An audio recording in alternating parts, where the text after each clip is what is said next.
I don't want to go back to America, but you need to do something for us. This sounds like threatening.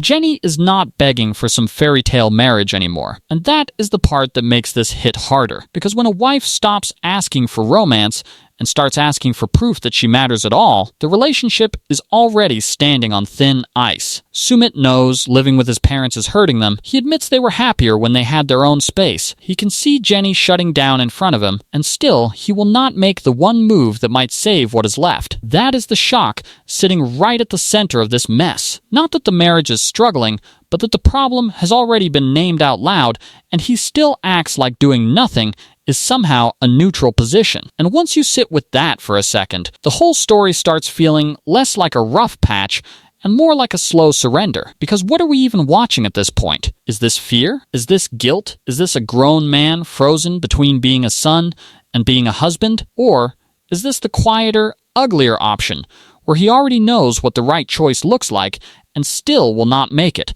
because keeping everybody else calm matters more to him than keeping his marriage alive? Jenny is not asking for luxury. She is not demanding some mansion, some glamorous reset, some impossible dream. She wants a home where she is not stuck living like an outsider in her own marriage, where she does not have to measure every breath against his parents' comfort, where being his wife means more than being the woman expected to adjust forever. That is why her frustration lands so hard. You can hear a woman who is tired of explaining the same pain in different words, hoping one version will finally get through. And the painful part is, it probably has gotten through. Sumit does not look confused about her unhappiness. He looks like someone who understands it well enough, but still keeps reaching for the same excuse.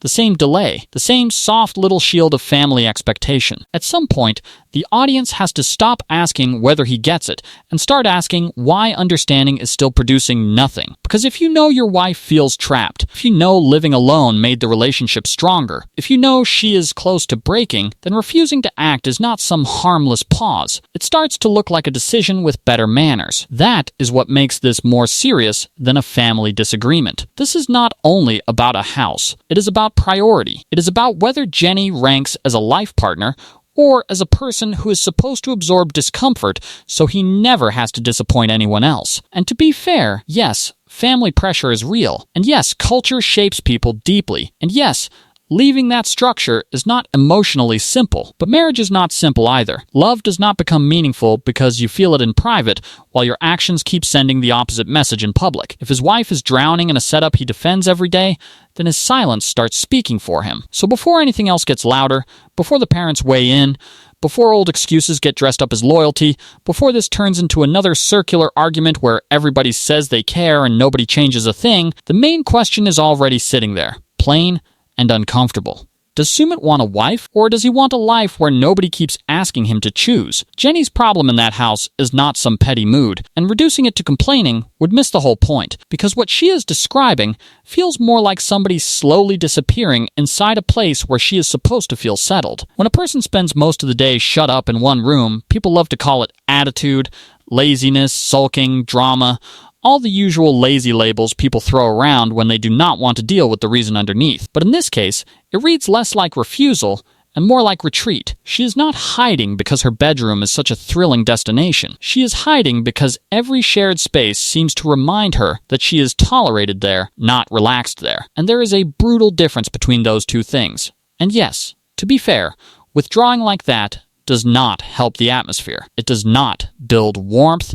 It does not create connection, and it does not make family life smoother. But that point only goes so far, because the bigger question is why the house feels so emotionally hostile to her in the first place. You do not fix a bad environment by asking the most uncomfortable person in it to smile harder. If every interaction feels tense, if every move feels observed, if every little choice feels judged, then staying in one room starts looking less like stubbornness and more like the only corner where she still has some control over her own peace. That is where the marriage part gets darker. A home is supposed to give a couple some privacy, some freedom, some sense of us. Instead, Jenny looks like a guest who never fully unpacked because nothing around her says this life belongs to her too. And once a marriage starts feeling like that, once one partner seems stranded inside somebody else's family system, the damage spreads quietly into everything else. Affection gets awkward. comfort dries up.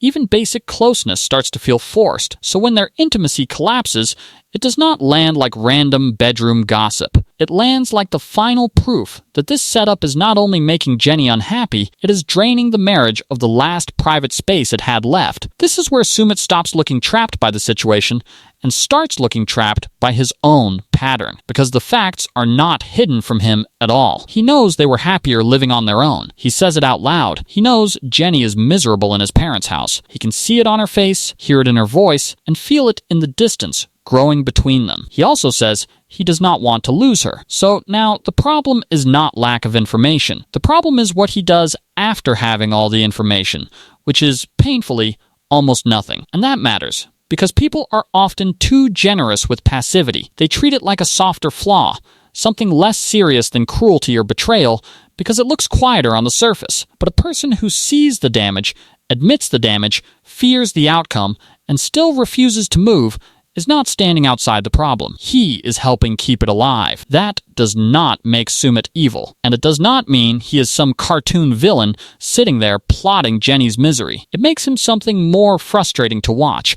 A man who keeps using hesitation like moral cover, as if avoiding conflict is somehow kinder than making a hard decision, when in reality, all he is doing is shifting the cost of his indecision onto the person already suffering most. That is why his contradiction feels so heavy. He wants credit for loving Jenny, but he also wants the comfort of not fully upsetting his parents. He wants the marriage to survive, but not enough to do the one thing his own words suggest would help it. He wants to say he is torn, and maybe he is, but being torn does not magically stop time. Jenny is still living the consequences, while he stays emotionally parked in the same spot, hoping the crisis will soften if he stays gentle enough in his wording. Life does not work like that.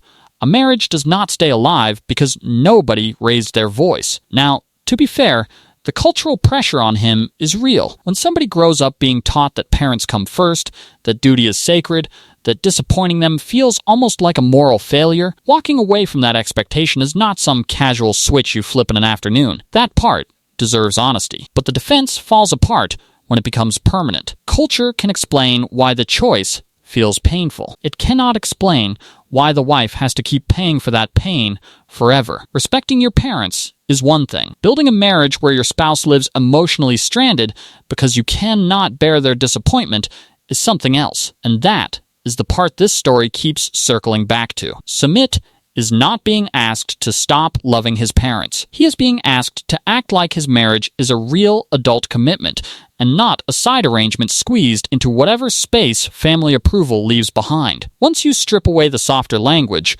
the question gets brutally simple. If you know what is hurting your wife, if you know what made your relationship stronger, if you know the clock is running out, then how long do you keep calling this confusion before you admit it has started to look like a choice? Once the parents enter the picture, the whole situation becomes harder to talk about carelessly, because this is where people love to make lazy judgments from both sides. One side mocks family duty like it is automatically backward. The other side hides behind culture as if culture ends every argument. Neither of those readings is smart enough for what is happening here. Family loyalty is real. Cultural conditioning is real. The emotional weight of disappointing your parents, especially when you were raised to see them as almost sacred, is real too. Sumit even says it in his own words. Parents are like God to him. That line explains a lot, because it shows why this is not a simple disagreement in his mind. He is not only afraid of conflict, he seems afraid of violating something he was taught to treat as morally untouchable. And that is where the sympathy for his pressure has to stop turning into permission for his paralysis. Because even if you grant the full force of that upbringing, even if you accept that this is painful and deeply rooted, the outcome still matters. Jenny is still miserable. The marriage is still eroding. The house still feels like a place where she has no real footing. So the question is not whether culture shaped Sumit. Of course it did. The question is whether he is using that shaping as a reason to never grow past the version of duty that leaves his wife stranded. Respect does not have to mean surrendering every adult decision to your parents forever. Caring for them does not require turning your spouse into the person who absorbs all the discomfort so family peace stays intact on the surface. Service does not mean your marriage lives on whatever scraps of privacy and independence are left over after everybody else's expectations are satisfied. If the version of loyalty being practiced ends with your wife isolated, unwanted, and emotionally worn down, then something is wrong with how that loyalty is being applied,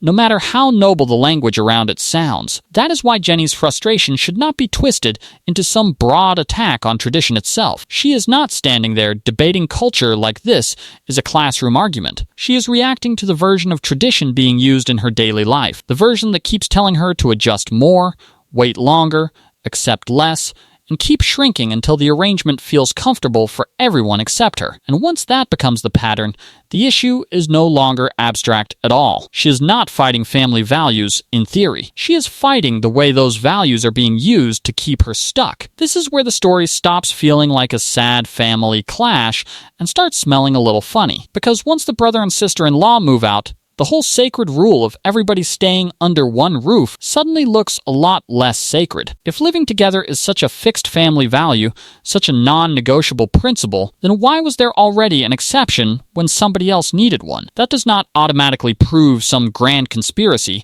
and it would be sloppy to pretend it does, but it does crack the clean story Sumit has been leaning on. Now the issue is not only tradition. Now the issue is who gets flexibility, who gets understanding, and who gets told to keep adjusting until they disappear into the wallpaper. And to be fair, there is one argument in Sumit's favor here. Maybe his brother leaving made him feel more pressure to stay. Maybe he thinks the family unit is already thinning out, and if he leaves too, then he is abandoning his parents in a way he cannot live with emotionally. That possibility is not ridiculous. In fact, it probably explains part of why he digs in so hard. But even if that is true, it still does not answer the bigger problem. Why does Jenny have to become the human sacrifice for his guilt? Why does his increased sense of duty somehow translate into her reduced right to a life, a home, and a marriage that feels like one? Feeling more responsible does not magically make her less trapped. That is why this section lands with more bite, because selective rules are always harder to defend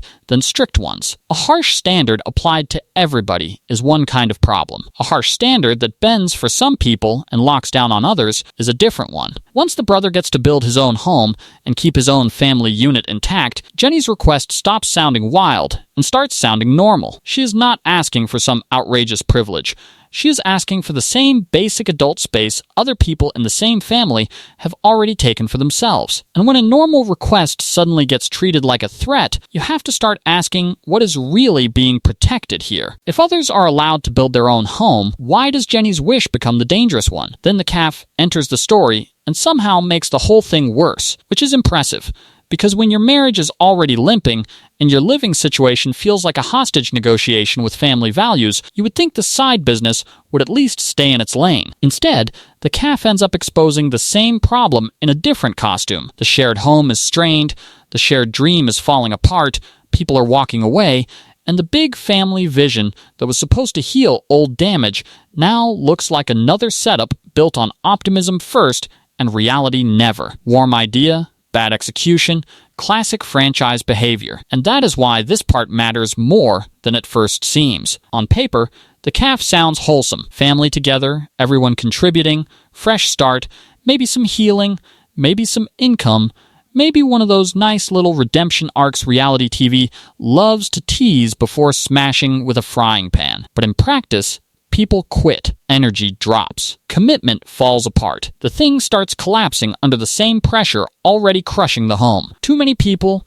too many expectations, not enough honest alignment, and once again, Sumit seems drawn to the idea of family unity more than the lived experience of it. He keeps buying the brochure after the building already caught fire. That pattern is the point. He is not only defending one difficult arrangement, he seems attached to a whole emotional fantasy, the family house, the family calf, the family closeness, the family peace, as if saying the word family enough times will turn stress into harmony. But some ideas look beautiful only from far away. Up close, they ask one person to swallow their needs, another person to avoid hard truths, and everybody else to pretend tension is temporary while the cracks keep spreading. At some point, the dream stops being hopeful and starts being expensive. So yes, there is room here for a little roast, because the calf feels like one more example of people trying to fix structural problems with vibes. If the home is tense, the marriage is shaky, and the adults involved cannot even agree on basic boundaries,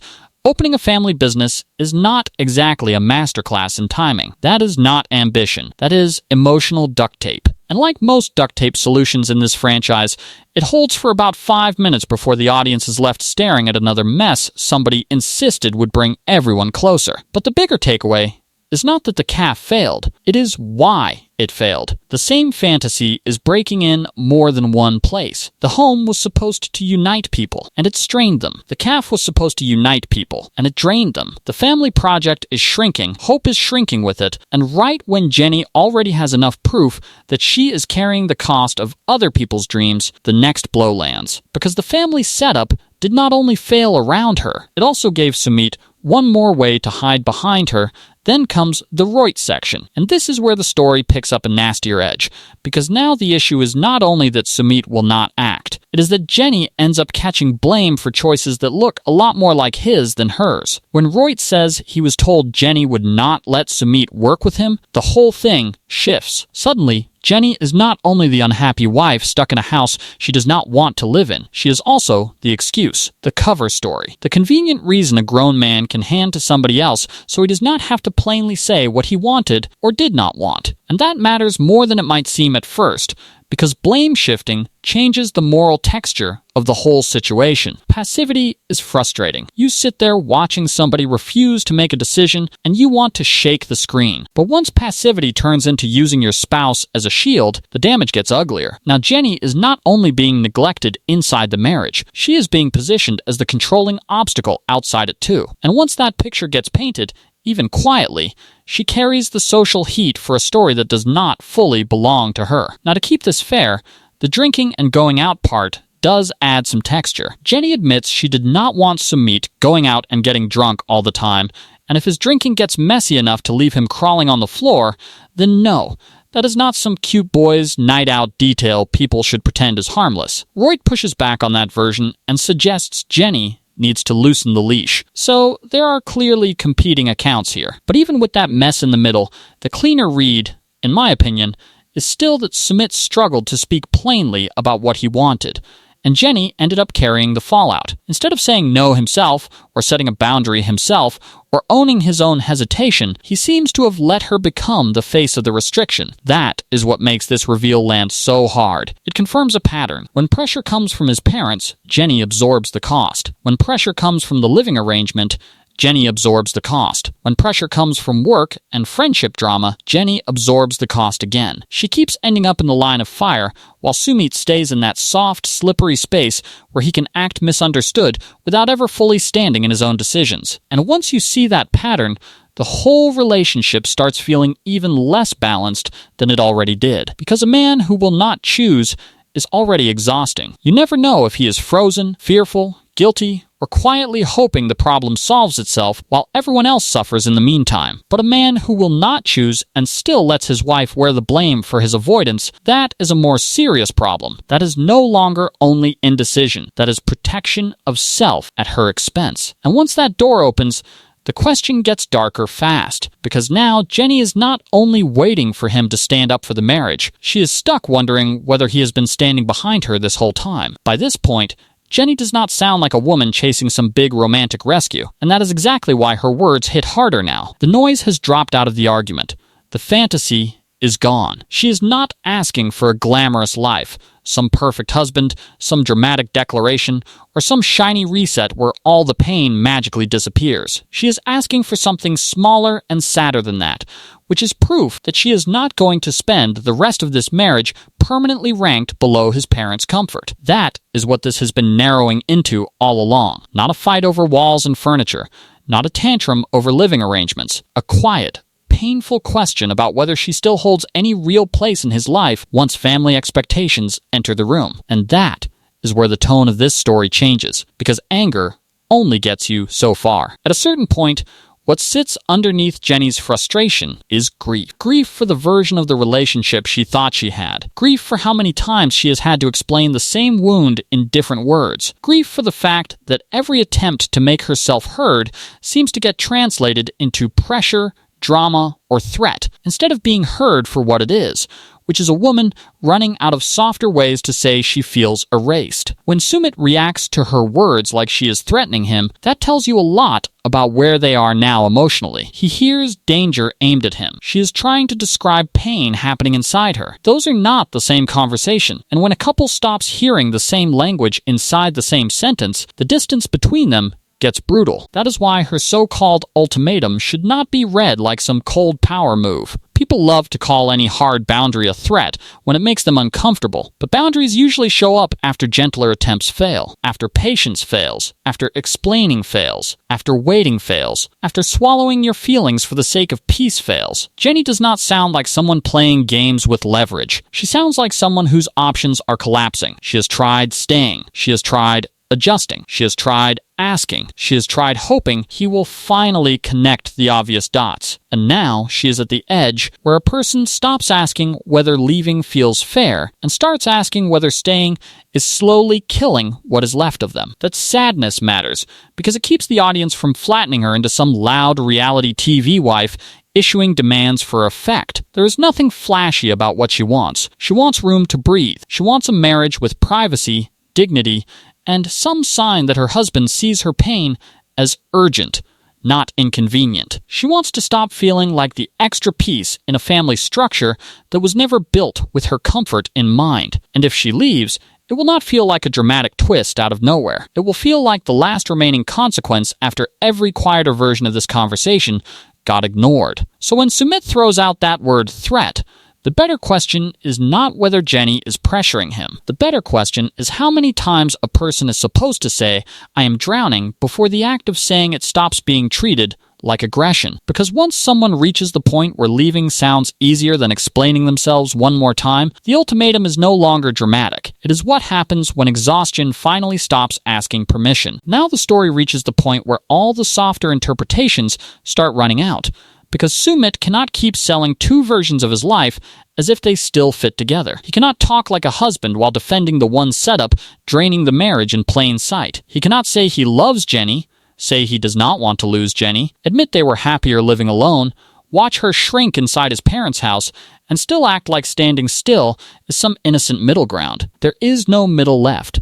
The room isolation is a receipt. The dead intimacy is a receipt. The refusal to move is a receipt. His parents still holding veto power over adult choices is a receipt. His brother getting more freedom than Jenny is a receipt. Jenny catching blame in outside conflicts is a receipt. The family calf falling apart is one more receipt from the same pile. How many signs do you need before the pattern stops looking accidental? And that is why this starts feeling less like a relationship in trouble and more like a man cornered by his own contradictions. Question: if the house is hurting the marriage, why protect the house more than the marriage? Receipt: Jenny is miserable there, and even he admits life was better when they had space. Reframe: so this is not confusion. This is defended damage. Question: if family duty is the answer, why do other people in the family get room to build their own lives? Receipt: his brother moved out. Reframe: then duty starts looking selective. Question: if Jenny is too controlling, why does Sumit keep letting her carry blame for choices tied to his own hesitation? Receipt: Roy says Jenny was used as the reason. Reframe: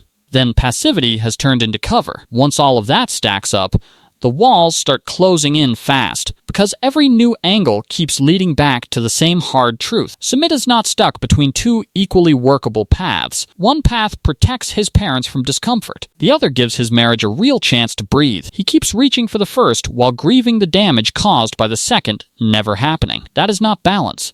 That is delay dressed up as struggle. And this is where the whole script lands on its most dangerous question, the one hanging over every scene, whether anyone says it out loud or not. Has Sumit been trying to save this marriage, or has he only been trying to delay the moment he finally has to choose? By the end of this, the easiest thing to do would be to pick a cartoon version of the story and stay there. Make Jenny the pure victim. Make Sumit the coward. Make the parents the villains, wrap it up neat, and move on. But the truth lands harder when you leave it honest. Jenny is not perfect. She withdraws. She gets frustrated. She sounds tired, sharp, done. Living in one room and pulling away from the family does not make the situation warmer or easier. But her breaking point still makes sense, because none of those reactions came out of nowhere. They came out of a setup where she kept being asked to adapt to a life that was draining her, while the one person who was supposed to protect the marriage kept standing there, half aware and half absent, treating delay like it was somehow less damaging than a hard decision. And Sumit is not easy to reduce either, because I do think he may love her. That is what makes this sad instead of simple. There is a difference between not loving someone and not doing what love requires once the cost gets uncomfortable. His feelings may be real, his attachment may be real, his fear may be real too, but love without action stops functioning like care. After a while, it starts sounding like a story a person tells himself, so he does not have to face what his choices are doing in real time. If every major pressure point ends with your spouse carrying the discomfort while you protect the structure hurting them, then your love is no longer shielding them from pain. It is sitting beside the pain and explaining why now is not the right time to intervene. That is the deepest wound in this whole story. This marriage is not dying because of one explosive betrayal, one screaming match, one affair, one obvious scandal everyone can point at and call the reason. Sometimes, relationships die in a slower, quieter way. They die when one person keeps choosing the path that hurts the bond, then calls it peace because nobody had to make the ugly choice out loud. They die when discomfort gets redistributed onto the more patient partner until patience runs out. They die when the person who sees the problem best is also the person least willing to change it. So where does that leave them? Jenny has not been asking for fantasy. She has been asking for dignity, privacy, and some proof that being his wife means more than being the last person expected to keep adjusting. Sumit has not been presented as heartless, but he has been presented as a man who keeps mistaking emotional conflict avoidance for moral decency. The parents are not wrong for wanting closeness, but closeness stops looking loving when it depends on one woman shrinking herself to keep the family picture intact. The brother moving out exposed the rule as flexible. The calf collapsing exposed the dream as unstable. The blame thrown onto Jenny exposed how often she ends up paying for tensions she did not create. And the final ultimatum exposed the last truth nobody can dodge anymore. He cannot keep both versions of his life. That is why the ending does not feel like some flashy twist. It feels earned. Jenny sounds like someone who has reached the end of explanation. Sumit sounds like someone who still wants relief without rupture. But there is no relief left without rupture now. Either he does the painful adult thing and builds a marriage with her, or he keeps protecting the version of family life that has already been eating the marriage alive. There is no third path where he keeps everybody mildly disappointed for a while and somehow still gets to keep the wife, the house, the parents' approval, and the fiction that nothing decisive is happening. And maybe that is the most brutal part of all. This did not have to explode for it to be serious. It only had to continue. That is all. Continue long enough for loneliness to harden into clarity. Continue long enough for love to start feeling smaller than habit. Continue long enough for Jenny to stop asking whether he understands and start asking whether understanding even matters if it never changes anything. Once a relationship reaches that point, the question is no longer who is technically right in every scene. The question is who is still willing to build a life, and who is still trying to survive inside an arrangement that already chose itself. And once you see it that way, the next story gets even more uncomfortable, because this franchise keeps showing couples where the face changes, the country changes, the family changes, but the same core mistake keeps showing up again. One partner asking for a real marriage while the other keeps. Treating family control like something love is supposed to quietly survive.